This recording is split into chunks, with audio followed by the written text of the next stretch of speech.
Si je te disais XVIIe siècle, tu me répondrais probablement quelque chose comme Renaissance, traite négrière, esclavage ou encore colonisation, et t'aurais pas complètement tort. Mais c'est pas là que je vais t'emmener.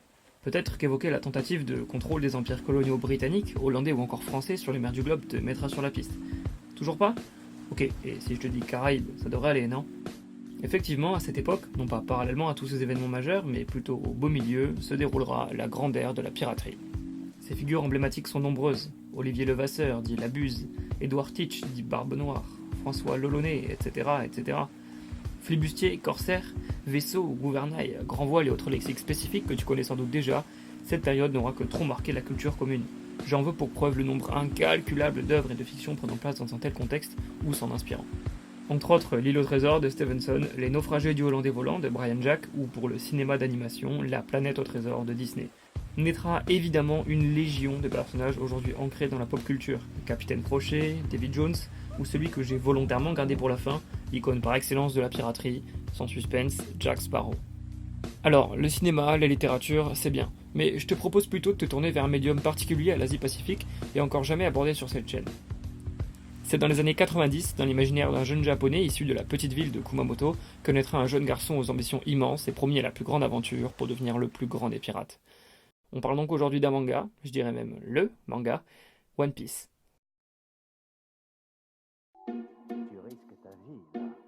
Écrit et dessiné par Eiichiro Oda et édité par la Shueisha, aujourd'hui à plus de 950 chapitres, soit environ 95 tomes, et l'adaptation en animé autour de 900 épisodes, One Piece s'est très largement imposé comme le manga numéro 1 en termes de vente, devant Naruto et Dragon Ball. Avec près de 450 millions d'exemplaires vendus, One Piece surpasse aussi les comics de Batman, histoire de te faire une idée.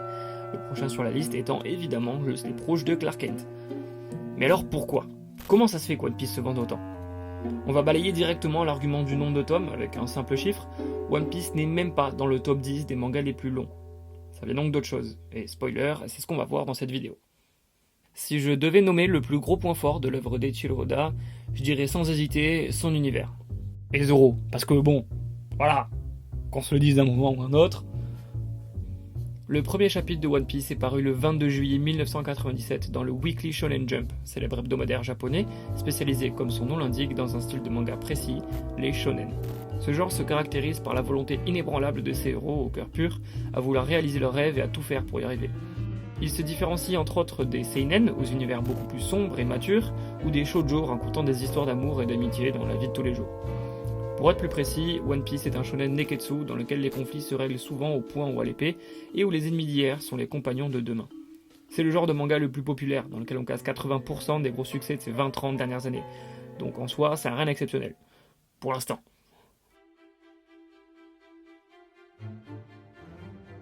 Le jeune Monkey D. Luffy décide de prendre la mer pour devenir le roi des pirates et marcher sur les traces de Goldie Roger. Luffy a grandi sur une petite île de la mer d'East Blue où le grand pirate Shanks le Roux lui a confié son fameux chapeau de paille qui deviendra son emblème. Luffy, au chapeau de paille donc, devra parcourir les mers, former un puissant équipage et trouver le plus grand des trésors laissés par Roger à sa mort, le One Piece. Seul bémol, il ne peut pas nager. Il a un jour mangé par accident le Gomu Gomu no Mi, un des légendaires fruits du démon, celui-ci transformant son mangeur en homme élastique. En contrepartie du pouvoir qui est offert à leurs utilisateurs, ces fruits leur rendent la nage impossible, font de l'eau leur point faible. Pas très pratique pour un pirate. Oh bah ça alors!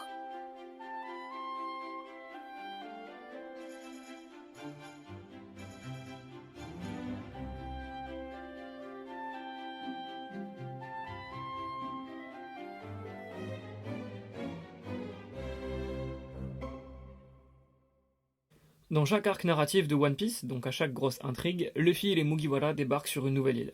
Chacune d'elles est une invitation au voyage et à la découverte. D'abord visuellement, mais ensuite par leur nature et leurs écosystèmes. Archipel, île hivernale, désertique, sous-marine ou même céleste, les environnements dépeints dans le manga sont surprenants, irréalistes forcément, et surtout divers. Il n'y en a pas un qui ressemble aux autres. Avec un monde aussi coloré et merveilleux, One Piece c'est l'aventure avec un grand A, une odyssée à l'image de celle d'Ulysse.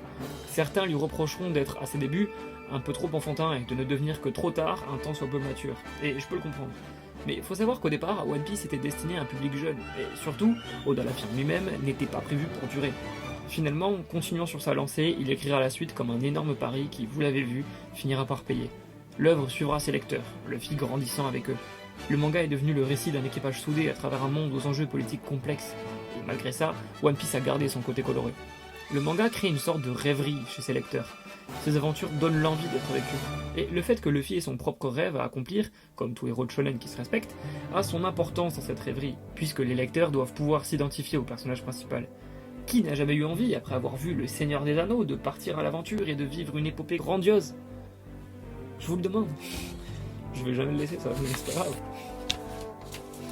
Le premier contact avec l'univers de One Piece, dans le premier épisode ou chapitre, est le discours du roi des pirates, précédant son exécution, dans lequel il annonce avoir caché son trésor sur les mers du globe, et auquel s'ensuivra une vague de piraterie sans précédent.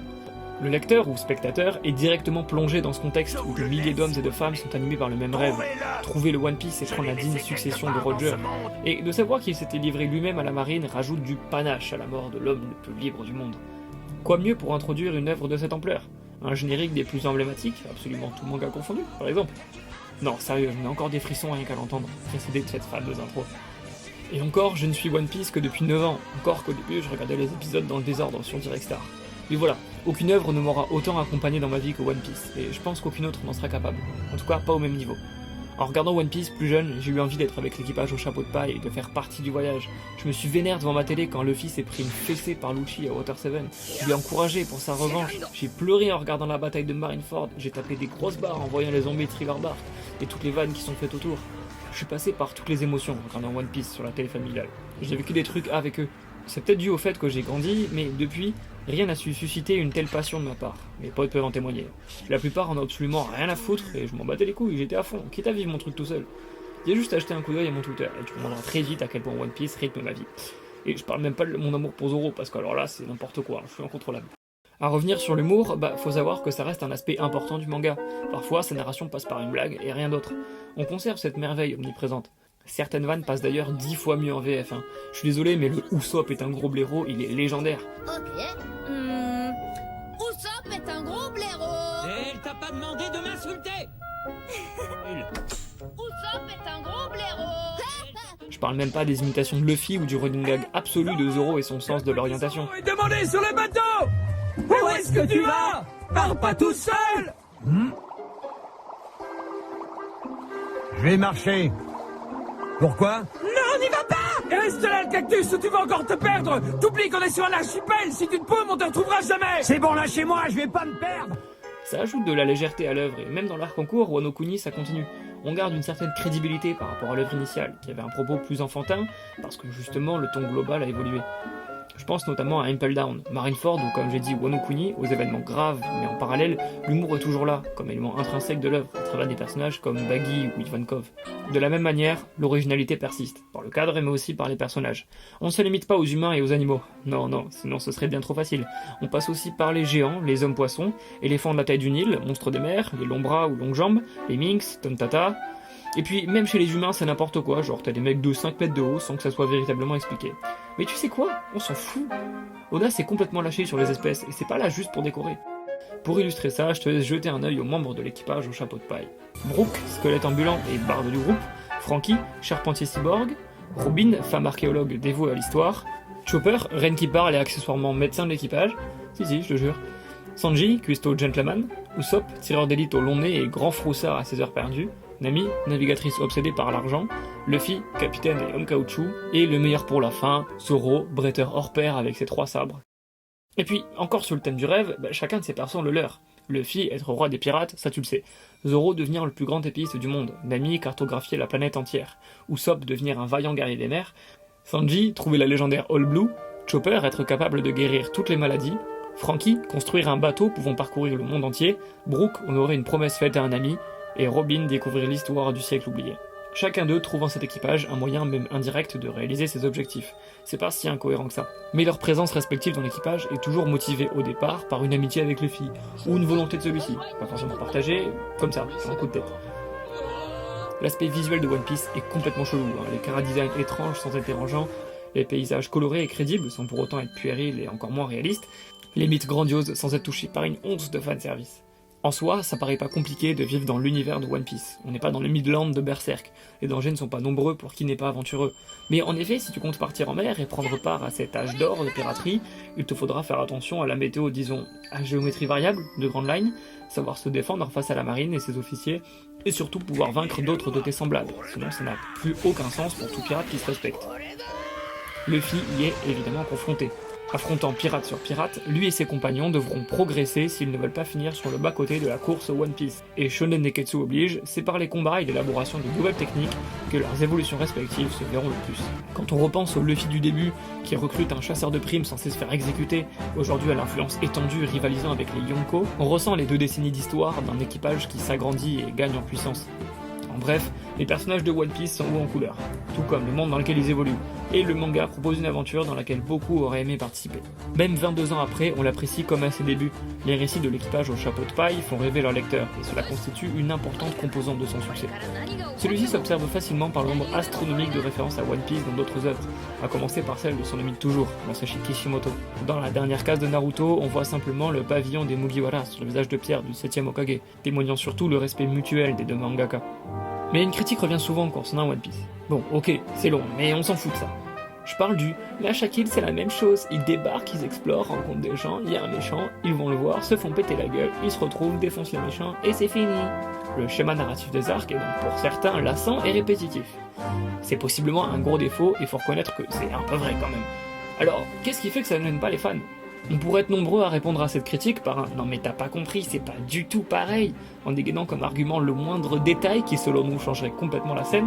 Mais bon, c'est de la merde comme argument, on va pas se mentir. Mais nous, on les voit ces détails, on les comprend, alors que quelqu'un d'extérieur y est sans doute insensible. Il faut donc opérer d'autres changements pour casser cette répétitivité. Des changements à différentes échelles.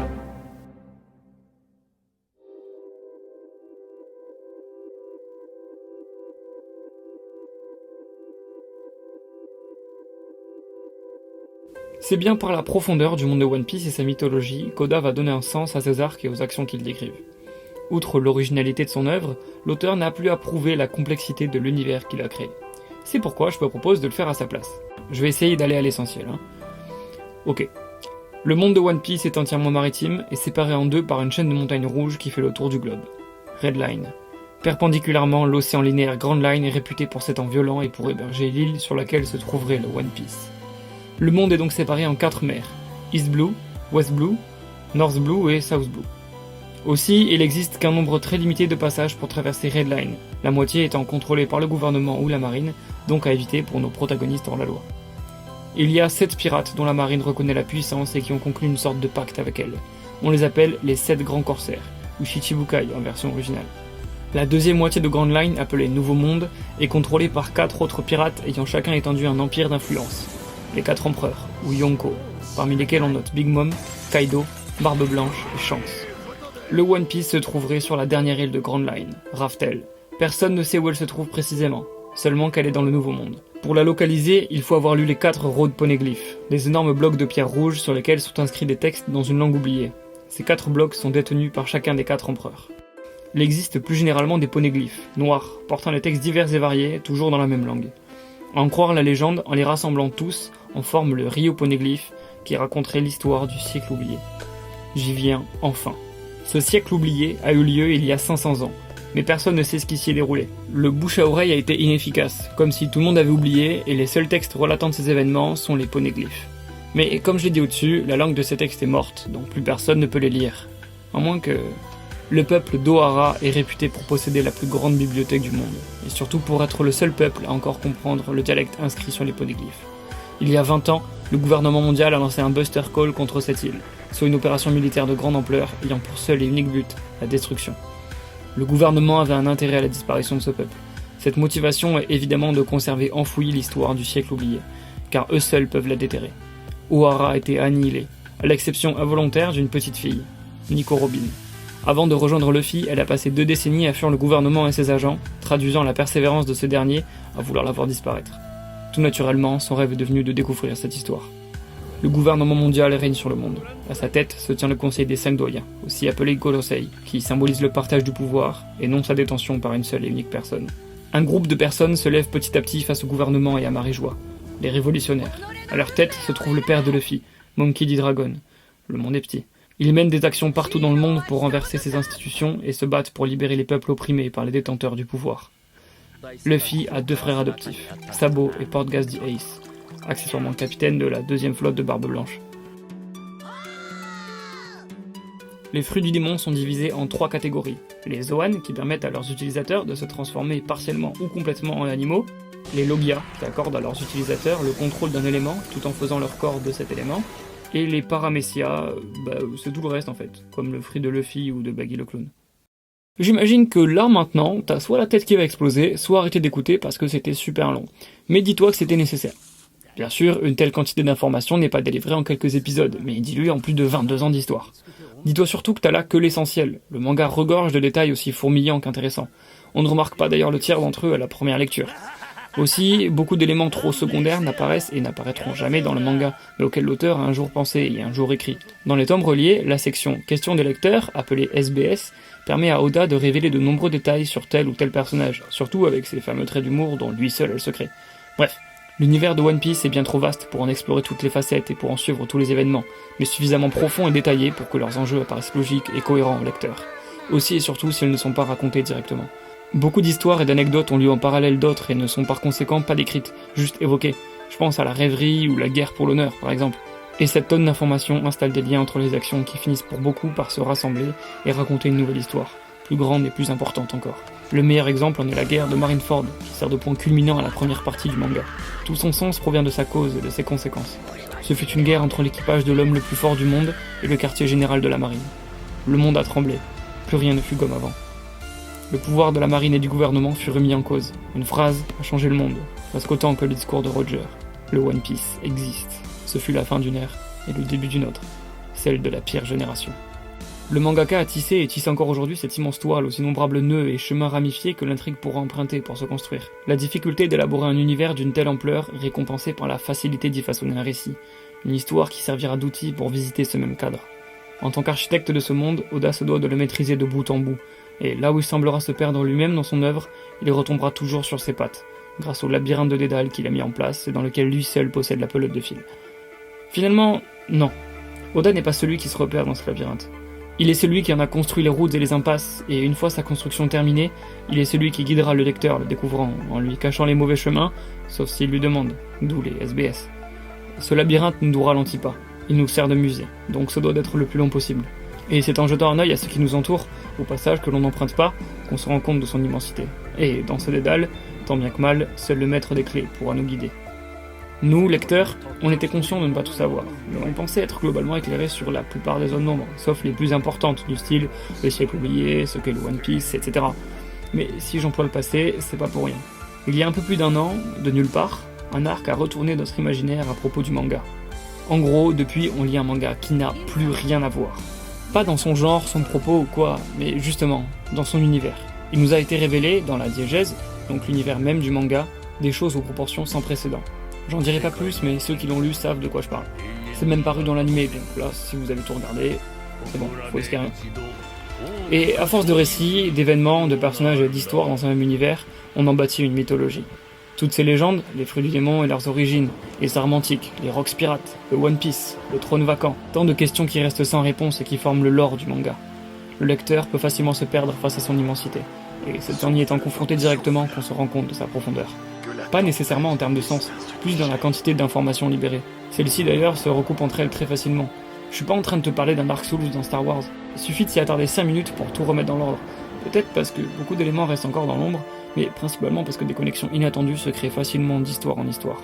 Développer cette complexité en employant un ton qui ne s'y prête pas pour le récit et s'en servir pour parcourir cet univers est un exercice extrêmement compliqué. Il est si détaillé et avec une telle minutie que le lore du manga pourrait se suffire à lui-même. J'entends par là que le background de ce monde est tellement intéressant et curieux qu'en retirant l'histoire de Luffy et des Mugiwara, l'œuvre aurait quand même eu un public. Oda a permis à son monde de se créer un langage, des références diégétiques pour le rendre crédible, et ça fonctionne parfaitement. Quand le lecteur entre dans cet univers, il y croit, et par-dessus tout, il évolue et se complexifie seul, sans l'aide des protagonistes.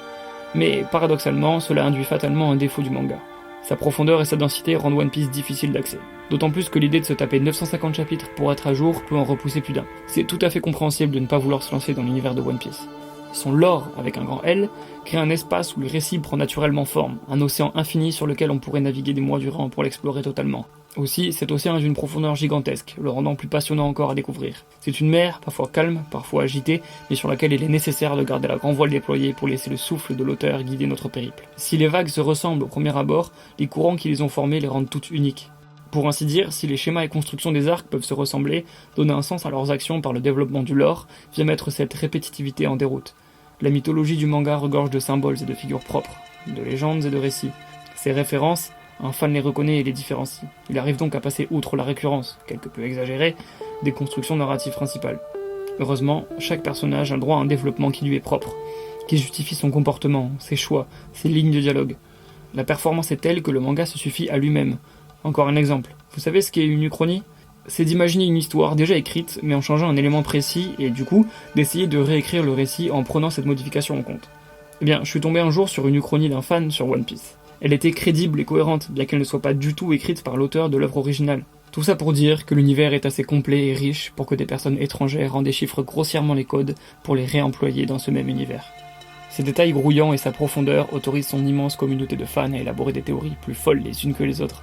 Il s'appuie sur ce que l'auteur nous a déjà révélé, et en tente de comprendre les ficelles qui contrôlent l'œuvre et d'en décortiquer les codes pour en anticiper les événements futurs.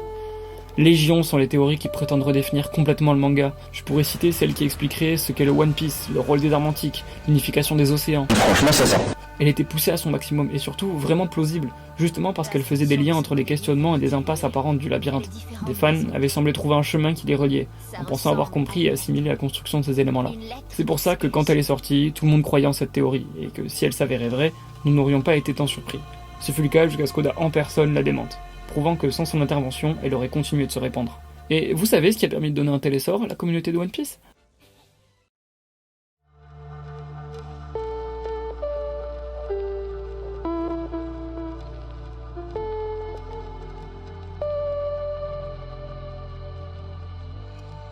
J'ai beaucoup de points différents à aborder dans cette dernière partie, donc on va structurer tout ça. On s'intéresse ici à la construction la plus large possible du manga. Je l'ai dit au début, il y a à un moment une ellipse de 2 ans. Elle fait office d'entracte, comme de miroir dans la continuité de l'œuvre. Déjà parce qu'elle survient exactement quand l'équipage était censé traverser Red Line pour aller dans le Nouveau Monde, première moitié du manga, première moitié de Grand Line, et bah t'as compris. Les arcs post et pré-ellipse fonctionnent par paire, parfois avec plusieurs arcs. Dressrosa et Alabasta, Enies Lobby et Whole Cake Island, parce que c'est les arcs de sauvetage d'un membre de l'équipage, ou Thriller Bark et Whole Cake pour le côté zombie, homies, ou sinon Marineford et Wano Kuni pour la guerre qui se profile et l'absolu bordel qu'elle va engendrer. Putain, j'ai hâte. Aussi, si on s'intéresse au progrès de Luffy dans les deux parties, on remarque quelque chose.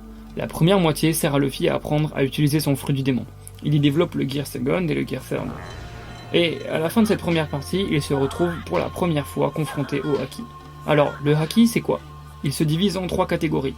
Armement, donc renforcer ses coups, mais surtout pouvoir faire des dégâts conséquents aux utilisateurs de fruits du démon. Observation, qui augmente la perception de l'environnement et qui sert à pouvoir lire les coups de l'adversaire, et même pousser à l'extrême de voir quelques secondes dans le futur.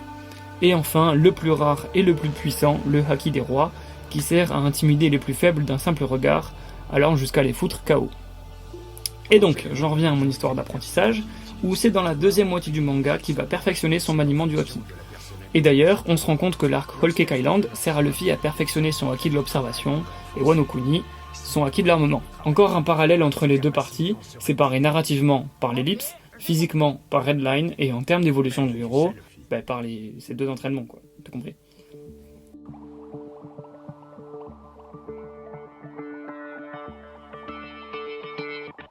N'ayez pas peur, par politique, j'entends l'engagement de l'auteur. Sa manière de traiter des sujets par le biais de son manga. Globalement, One Piece, ça parle de dépassement de soi, d'épopée et surtout d'une quête de liberté. Le roi des pirates est tout bonnement le pirate le plus pirate du monde, soit le plus libre des hommes. Ça implique pas qu'il soit mauvais, et au contraire, Oda montre tout au long de l'œuvre que pirate ne rime pas avec pillage, meurtre, etc. Il a fait le choix de créer Luffy comme un garçon souhaitant devenir pirate, notion qui dans l'imaginaire collectif irait de pair avec une vie de crime, mais qui ici n'imagine pas une seule seconde ce qu'est censé être un pirate.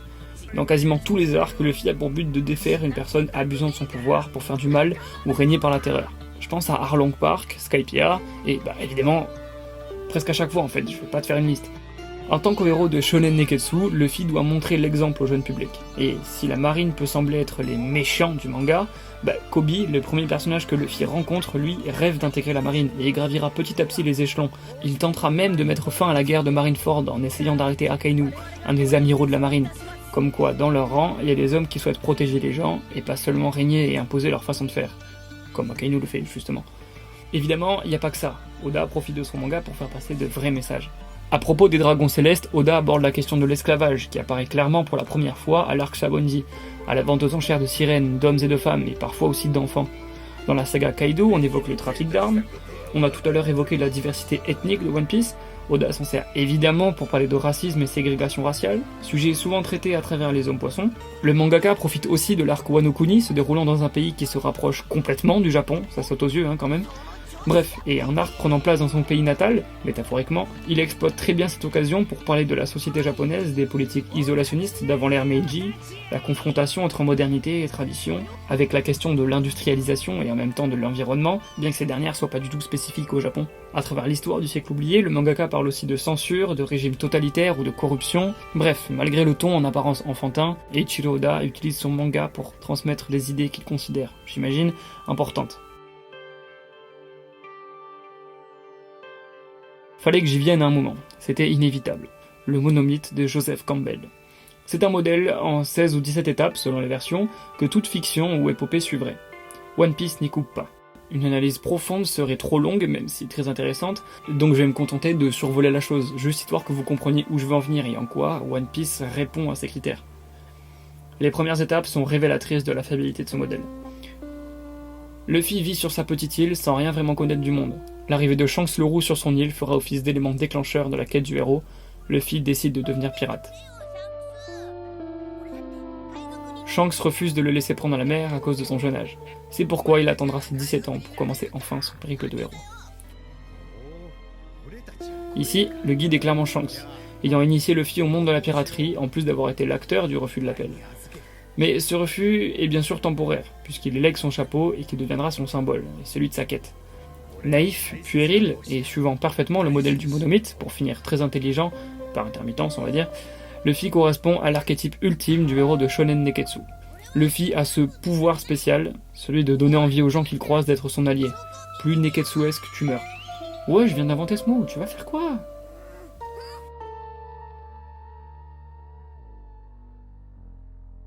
Je crois qu'il est temps de passer aux dernières choses qui rendent incroyable l'écriture d'Eiichiro Oda. Oda est un homme de culture. Il ne cesse de le prouver. Beaucoup trop de ses personnages sont inspirés de pirates ayant existé.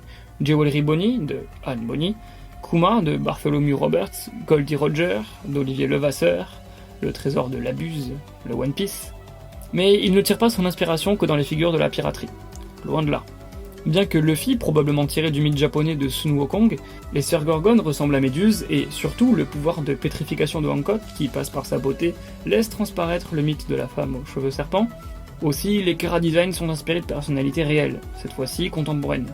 Aokiji d'un acteur japonais, Shaki, Doom Waterman, etc., etc. Je vous laisserai chercher. Voilà, c'est sympa, c'est cadeau. Et attends, parce que j'ai encore un truc en stock.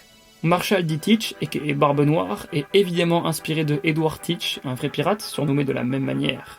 Et si tu prends la prime qui était mise sur sa tête dans la monnaie de l'époque, je sais pas moi, ça devait être des couronnes de je sais pas quoi, une connerie comme ça, tu la convertis en yens, et t'obtiens en berry, la monnaie de One Piece, la prime qu'il aura après l'ellipse. Oda pousse la référence à son maximum. J'insiste dessus, je pense surtout parce que beaucoup des personnages les plus puissants de ce manga sont de ceux-là. Zoro inspiré de François Lolonais, ouais, je t'oblige. Ou Edward Newgate, Barbe Blanche, et Marshall D. Teach, Barbe Noire, tous les deux inspirés d'Edward Teach, dit Barbe Noire. Ouais, je les ai pas cités en intro pour rien. Et devine quoi ? Parce que je me suis amusé au jeu préféré d'Oda Sensei.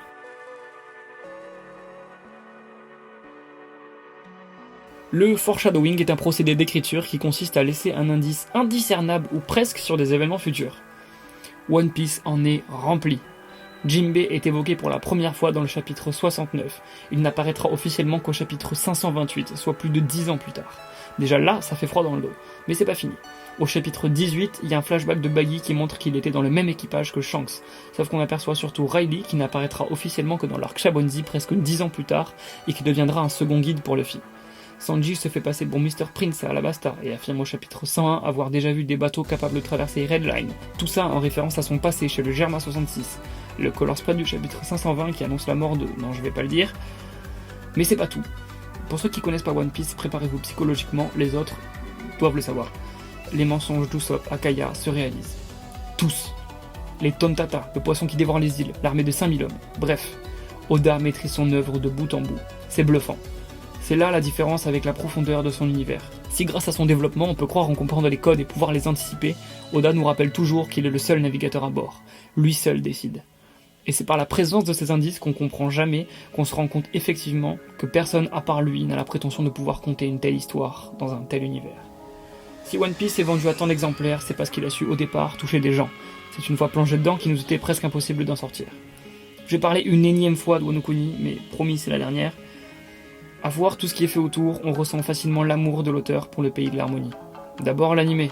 Il y a toute une direction artistique exprès, une OST spéciale composée avec des instruments traditionnels japonais, un nouvel opening chanté par Hiroshi Kitadani, je crois que je l'ai bien dit, le même que le tout premier, le temps emblématique, que j'ai cité tout à l'heure.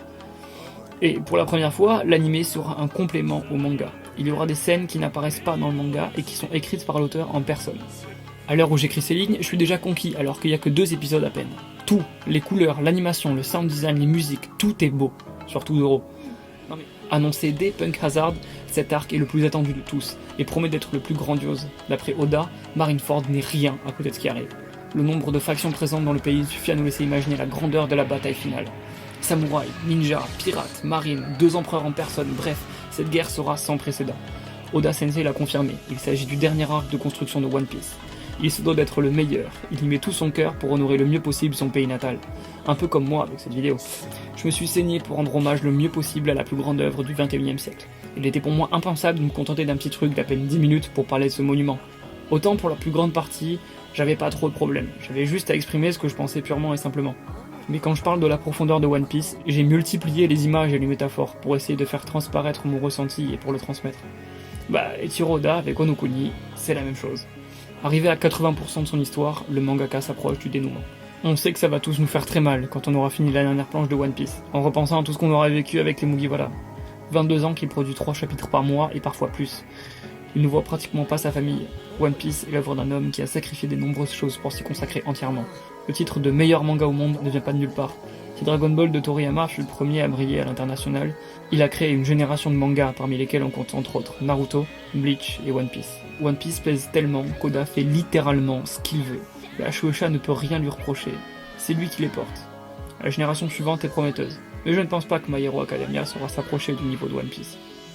Bref, vous l'avez compris, One Piece c'est pas seulement un manga, c'est la figure du shonen Neketsu. Une promesse d'une épopée épique pour les petits comme pour les grands. Oui, One Piece a des défauts, et vous savez quoi? On s'en bat les couilles, y'a Zoro.